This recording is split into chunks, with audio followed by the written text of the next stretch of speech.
క్రీస్తు విరోధి అంటే ఎవరో కాదు, వాక్య విరోధి. వాక్యములో కలిపి చెరపుడు బోధలు. 7 ముద్రలు తెరవబడలేదు, 7 ఉరుములు బయలుపరచబడలేదు. 7 వ్యక్తులు వస్తారు ప్రపంచంలో, వాళ్ళే 7 ఉరుములు బయలుపరుస్తాడు. 7 ముద్రలు తెరబడలేదు, ఎత్తబడుట అయిపోయింది.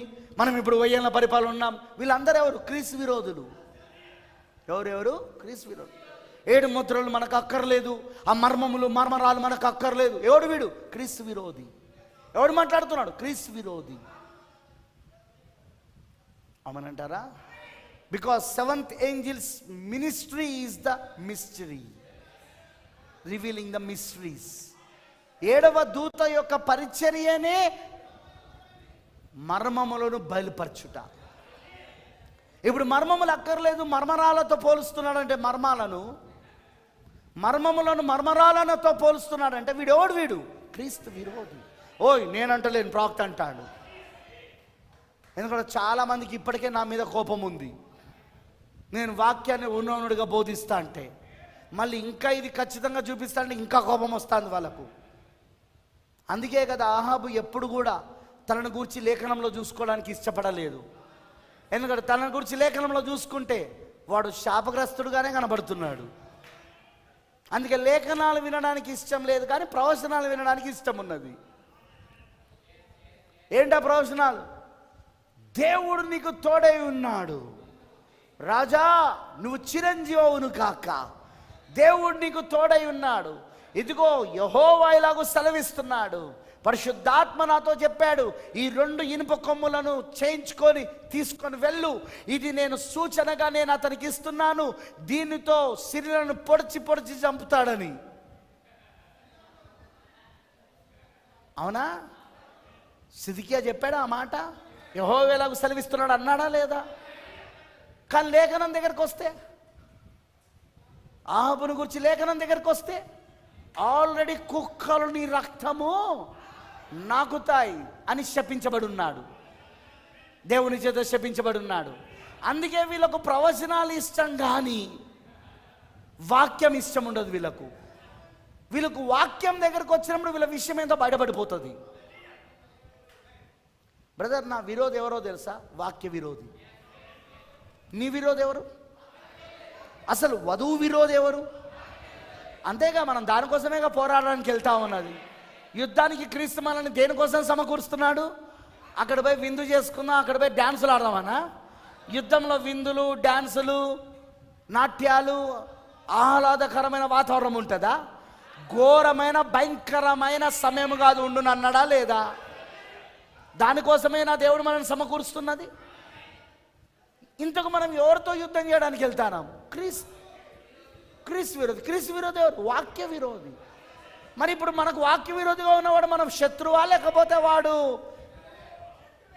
మన మిత్రుడా, మన సహోదరుడా? ఎందుకంటే సహోదర ప్రేమ చూపించాలన్నట. ఇంతకు నీ సహోదరుడు ఎవడు? ఇంతకు నీ మిత్రుడెవరు? ఇంతకు నీ సహోదరుడు ఎవరు? వాక్య విరోధిగా ఉన్న వాడు నీ సహోదరుడా? సంఘ శాఖవాడు నీ సహోదరుడా? సంస్థాగత సంఘాలలో ఉన్నవాడు నీ సహోదరుడా? ఈ వర్తమానం నుండి తప్పిపోయినవాడు నీ సహోదరుడా? చెప్పండి నాకు. ఈ వర్తమానంలో నుండి తప్పిపోయి వాడు ఆల్రెడీ రాంగ్ సిద్ధాంతంలో, తప్పుడు సిద్ధాంతంలోకి పోయినవాడు నీ సహోదరుడా? ఒకప్పుడు లూసిఫర్ కూడా వర్తమానంలోనే ఉన్నాడు. ఒకప్పుడు లూసిఫర్, వాని యొక్క గుంపు, వాని వెంబడిస్తున్న దూతలు కూడా వర్తమానంలోనే ఉన్నారు, లేరా? కానీ వాడు వర్తమానం నుండి తప్పిపోయారు వాళ్ళు. Is it right? వాళ్ళు వాక్యం నుండి తప్పిపోయారు, కరెక్టేనా? మరి వీళ్ళెవరు? వాక్యం నుండి తప్పిపోయిన వాళ్ళందరూ మన విరోధులు కాదా? వాడు సహోదర ప్రేమ ఎట్లయితే వాడిని ఎట్లా మీటింగ్లకు రాణిస్తున్నావు, వాడిని ఎట్లా ఫంక్షన్లకు పిలుస్తున్నావు, వాని సమాధులకు ఎట్లా పోయి సమాధి చేస్తున్నావు, వాని మీటింగ్లు ఎట్లా పెడుతున్నావు నువ్వు అంటే దాని అర్థము వీడు కూడా వానికి సంబంధించినోడే. నువ్వు ఇలా చెప్పగలవా? ఒకప్పుడు లూసిఫర్ మంచి దూత, మంచి కేరుబు, మంచి అభిషేకం కలిగిన వాడు కాబట్టి నేను వానితో పోరాడను అంటవా? ఒకప్పుడు పలానా ఆయన మంచి ప్రసంగికుడు, మంచి పాస్టర్, మెసేజ్ను బలముగా పట్టుకొని నిలబడ్డాడు, కానీ ఇప్పుడు పడిపోయాడు, అయినా అతను నా సహోదరుడు అంటావా? అంటానవంటే నీ రెవల్యూషన్లో ఏదో తేడా ఉంది, అంటానవంటే నీ ప్రత్యక్షత లేదా తేడా ఉంది. ఒరే దయ్యం పట్టినోడా, ఒరే సైతానుడా, నువ్వే వాడిని అభిషేకించును. ఇప్పుడు ప్రతి ఆదివారం నా గురించే బోధిస్తాడని ఒకని బాధ, వరంగల్లో పాస్టర్ బాధ. ప్రతి ఆదివారం నా గురించే బోధిస్తాడు, నేను ఏది చేస్తే దాన్ని విమర్శిస్తాడు. మరి నీదంతా వాక్యానికి విరోధంగా ఉంది, విమర్శించకపోతే ప్రేమించాలనా? నాది యుద్ధం. నేను పిక్నిక్లలో లేను, నేను ఇప్పుడు నేను విందులు వినోదాలు చేసుకున్న పిక్నిక్లో లేను, నేను ఇప్పుడు యుద్ధ రంగంలో ఉన్న నేను. నా శత్రు ఎవరో నాకు క్లియర్గా తెలుసు. గుర్తుంచుకొని, శత్రు ఎవడో నీకు తెలియకపోతే నీ మిత్రుడిని నువ్వు చంపేయవచ్చు, లేదా నీ శత్రువును నువ్వు కాపాడవచ్చు. అందుకే నీ శత్రు ఎవరో నీకు బాగా తెలిసి ఉండాలా. యుద్ధానికి వెళ్ళేటప్పుడు యుద్ధం వెళ్ళే సైనికుడికి తన శత్రు ఎవరో తెలియకపోతే ఎట్లా? ఏం చేస్తాడు అప్పుడు? వీడు కూడా నా మిత్రుడే అని కౌగిలించుకుంటాడు. AK-47తో వాడిని కాల్చాడు. వాడేం చేస్తాడు? వీని కాల్చేస్తాడు. ఎందుకంటే కన్ఫ్యూజన్లో ఉన్నది వాడు కాదు, గలిబిలో ఉన్నది వాడు కాదు, వీడు. యుద్ధానికి వెళ్తున్నప్పుడు నీ శత్రు ఎవరో నీకు తెలిసి ఉండాలా. నీ శత్రు దేశం యొక్క బలగాలు తెలిసి ఉండాలా, బలహీనతలు తెలిసి ఉండాలా. చెప్పాడా ప్రవక్త ఇవన్నీ? మరి అవన్నీ బోధించకుండా, వర్తమానం బోధించకుండా నువ్వు యుద్ధంలో ఉన్నావు, నువ్వు వధువి, నువ్వు గెలుస్తావంటే ఎట్లా కుదురుతుంది? ప్రవక్త అవన్నీ చెప్పాడు కదా, అవన్నీ తిరిగి చెప్పాలి కదా వధువు కూడా. పైగా శత్రువులను పట్టుకొని మిత్రులు అంటాను వీళ్ళు, శత్రువును పట్టుకొని వీళ్ళు సహోదర ప్రేమ అంటున్నారు. నీ సహోదరుడు ఎవడు చెప్పు నాకు? నీ సహోదరుడు ఎవరు? ఒకే రక్తంలో నుండి వచ్చినవాడు.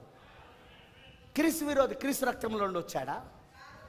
క్రీస్తు విరోధి సంబంధికులు క్రీస్తు రక్తం నుండి వచ్చారా?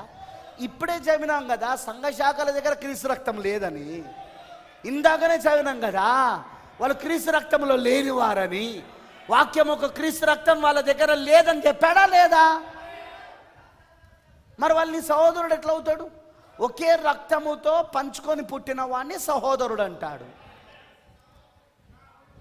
కరెక్టేనా? వాక్యం అనే క్రీస్తు రక్తములో నీతో పాటు ఎవరైతే జన్మించారో, నువ్వు ఎలా అయితే వాక్యం అనే క్రీస్తు రక్తంలో జన్మించబడ్డావో, అలానే వాక్యం అనే క్రీస్తు రక్తములో ఎవరైతే జన్మించబడ్డారో వాడు నీ సహోదరుడు. కానీ వాక్య విరోధితో జన్మించబడిన వాడు, వాక్య విరోధి, వాక్య వ్యతిరేకమైన బోధతో జన్మించబడినవాడు నీ సహోదరుడు ఎట్లా అవుతాడు? లూసిఫర్ వలె తప్పిపోయినవాడు నీ సహోదరుడు. సరే, సంఘ శాఖలు ఒకప్పుడు సరైన సిద్ధాంతంలో ఉన్నాయినా కాదా? ఈరోజు లూథర్ అండ్ సంఘం, లూథర్ ఉన్నప్పుడు 5వ వర్తమానికుడు, 5వ సంకల వర్తమానికుడు, సార్దిసు సంకల వర్తమానికుడు, దేవుని కుడి చేతిలోని 5వ నక్షత్రము భూమిపైన ఉన్నప్పుడు లూథరన్ సంఘం స్థాపించబడింది. కరెక్టేనా? అప్పుడున్న గుంపంతా కూడా వాక్యంలో ఉన్నదేనా కాదా? నీతికరణ వర్తమానంలో ఉన్నారా లేదా? కానీ తర్వాతనే వాళ్ళు ఏమయ్యారు? నీతికరణ వర్తమానం నుండి తప్పిపోయారు. వాళ్ళు వర్తమానం తప్పిపోయారు. అవునా? ఈరోజు వాళ్ళు ఏమయ్యారు? వాక్య విరుద్ధులయ్యారు. ఈరోజు ఏమయ్యారు? మనం వాళ్ళతో యుద్ధం చేయాల్సి వస్తుంది. శరీరంతో కాదండి, ఇది శరీరంతో కూడిన యుద్ధాలు కావు ఇవి. మనం శరీరాలతో పోరాడడం లేదు, మనం దురాత్మ సమములతో పోరాడుతూ ఉన్నాం, అంధకార చీకటి శక్తులతో పోరాడుతూ ఉన్నాం. Is it right? మరి ఇప్పుడు కూడా మెసేజ్లో వాక్యం నుండి తప్పిపోయిన ఏమనాలా? మనం క్రీస్తు విరోధి కాదా వాడు? వినబడతలేదు నా? క్రీస్తు విరోధి కాదా వాడు? వాడు వర్తమానం నుండి తప్పిపోయాడు. 7వ ముద్ర తెరబడలేదు అంటున్నాడు, 7 ఉరుములు బయలుపరచబడలేదు అంటున్నాడు. కొనసాగింపు పరిచర్య, 7వ దూత తర్వాత 8వ దూత వచ్చిండు అంటున్నాడు. బహుభార్యత్వము, 2 3 ఎంతమందిని పెళ్లి చేసుకున్నా తప్పలేదంటున్నాడు. మర్మరాలు అక్కర్లేదంటున్నాడు. 7వ ముద్ర మనకు అవసరం లేదంటున్నాడు. అవన్నీ తెలుసుకోకుండానే పరలోకం పోతామంటున్నాడు. 7 ముద్రలు నీకు తెలుసా తెలియదా అని గేటు దగ్గర అడుగుతాడు దేవుడు అని అంటున్నాడు. అసలు నువ్వు గేట్ దాకా కూడా పోతావా? నువ్వు పరలోకపు గేట్ దాకా కూడా పోతావు అనుకుంటానవారా? ఆమేన్, హల్లెలూయా. నువ్వు పరలోకపు గేటు దాకా కూడా వెళ్ళలేవండి. గుర్తుపెట్టుకోండి ఈ విషయము. అర్థమైందా నేను చెప్పింది? ఆమేన్, హల్లెలూయా. ఎప్పుడైనా గుర్తుంచుకోండి, ఈ వాక్యంకు విరోధంగా ఉన్నవాడే క్రీస్తు విరోధి. క్రీస్తు విరోధే నా విరోధి. ఎందుకు? క్రీస్తు నన్ను ఎందుకు సమకూరుస్తున్నాడు? క్రీస్తు వధువుని ఎందుకు సమకూరుస్తున్నాడు? వానితో పోరాడడానికే కదా. ఆ చివరి షోడన్, చివరి ప్రదర్శన, బలాబలాలు తీర్చబడే ప్రదర్శన, అర్మగెద్దోను యుద్ధము ప్రదర్శన, దానికోసమే కదా మనల్ని ఇప్పుడు సమకూరుస్తా ఉన్నది. ఇప్పుడు